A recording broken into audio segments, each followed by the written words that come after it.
Hi, this is Cindy Heppel from Lochside Elementary School. In the next few minutes, I will share with you our journey as we transition to a library learning commons. In today's presentation, I'd like to highlight some of the changes that have occurred in our library learning commons, discuss my role as a teacher librarian, and share some examples of student work. When I accepted the position as teacher librarian, two questions came to mind. First, how can I best support effective teaching practices and powerful learning? And how can I engage students and teachers in meaningful ways? Through these questions, I have focused on three key areas of change. Changing the perception that people have of the library, using technology to improve student engagement and learning, and fostering a collaborative culture of inquiry. Changing the perception that people have of the library has been important. I no longer want the library to be thought of as a warehouse for books, but instead it is a place where students bring their wonders. They learn how to be information literate. They use technology in new ways to create and share information responsibly. The first step in changing the perception has been to rename the library to the Library Learning Commons. This change has elicited questions about the kinds of things we do in the space.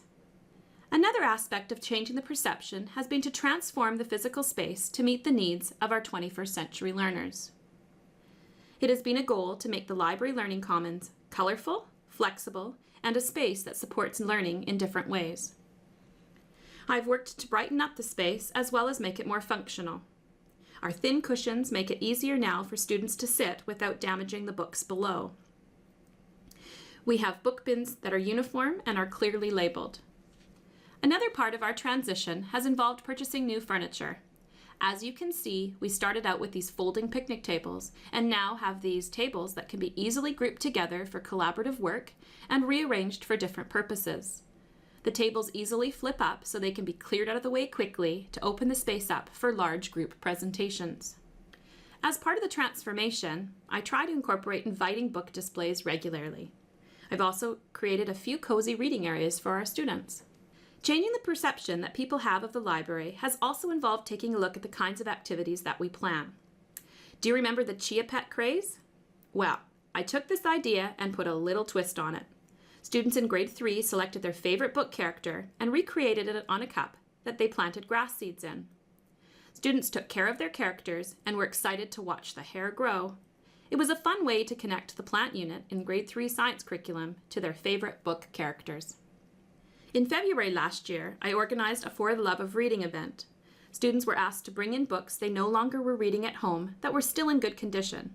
We sorted them into primary and intermediate books, and then each class circulated through, having the opportunity to select one book to take home.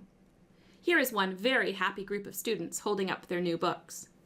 The second area of focus for me as the teacher librarian has been on using technology effectively to improve student engagement and learning. In the next couple of slides, I'll share different examples of ways that we've integrated the technology to engage our students in meaningful ways. Last year, a few teacher librarians and I developed the Saanich Reading Club. Before the club began, I worked with a group of students to create digital book trailers. As a part of the launch, students shared their trailers with the rest of the participants. Here is an example of what one student created.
Another way we've integrated the technology is through student-recorded book reviews. For this, students selected a book they enjoyed and then were taught how to write an effective review. These reviews were recorded and attached to a QR code so students can listen to the peer-reviewed books when making a selection of their own. Here is an example of one. Hi, I'm Tim, and I'm doing the book Series of Unfortunate Events by Lemony Snicket. I'm going to use my English accent and become a whole different character. Hello there. English news on. It looks like we have 3 children running away from a madman with a knife. Anyway, this book we are reviewing is called Series of Unfortunate Events, The Bad Beginning. It is about 3 siblings who turn into orphans when their parents die in a fire. Tisk tisk, Count Olaf, no throwing the baby through the window. Then, their guardian, Mr. Poe, a chubby man with a bad cough and a brain the size of a walnut, sent them to Count Olaf, where they lived as slaves. Count Olaf, that is no way to treat your bride. Olaf, a greedy man, tried to get the Beaulieu's fortune. This book is one of a series of 13. All of are filled with dark humor, like, "Oh, Olaf, your throwing knife hit that woman's wig. You're lucky it was a wig, because if it wasn't, that woman's hair would have fallen off as she fainted." Anyway, go sign out this book by Lemony Snicket. And this is English News Report. Curse you, Olaf! Your second night hit the power box. Signing off. One grade 3 class that I worked with created movies to highlight their inquiry questions on space and some of the information that they had learned throughout the process. I put all the movies together onto a Padlet that is now posted on our website. Here is an example of one of the inquiry movies.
The third area that I have focused on as a teacher librarian is working towards developing a culture of inquiry.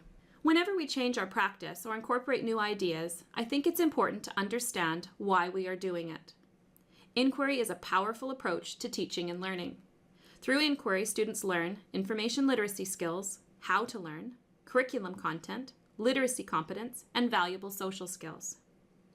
Through inquiry, we have the opportunity to create a third space, an idea first coined by Carol Cathau, a well-known researcher in library and information sciences.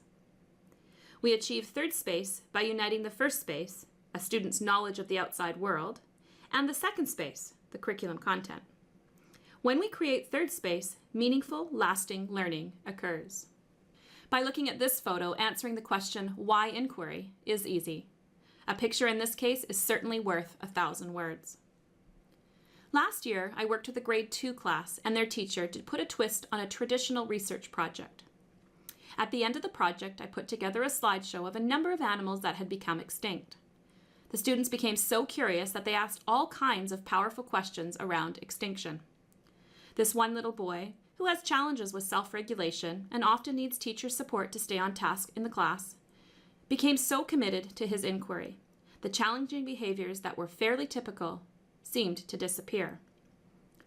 He became passionate about sharing what he was learning with his peers.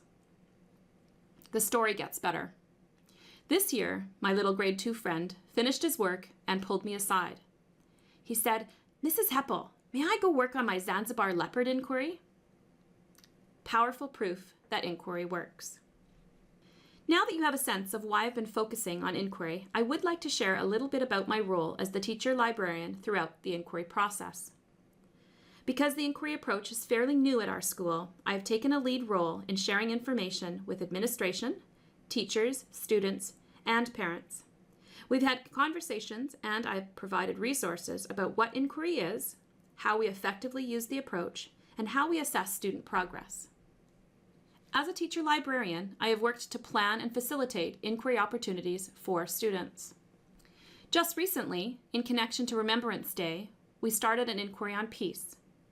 The question focus for the inquiry was, peace at Lochside is important.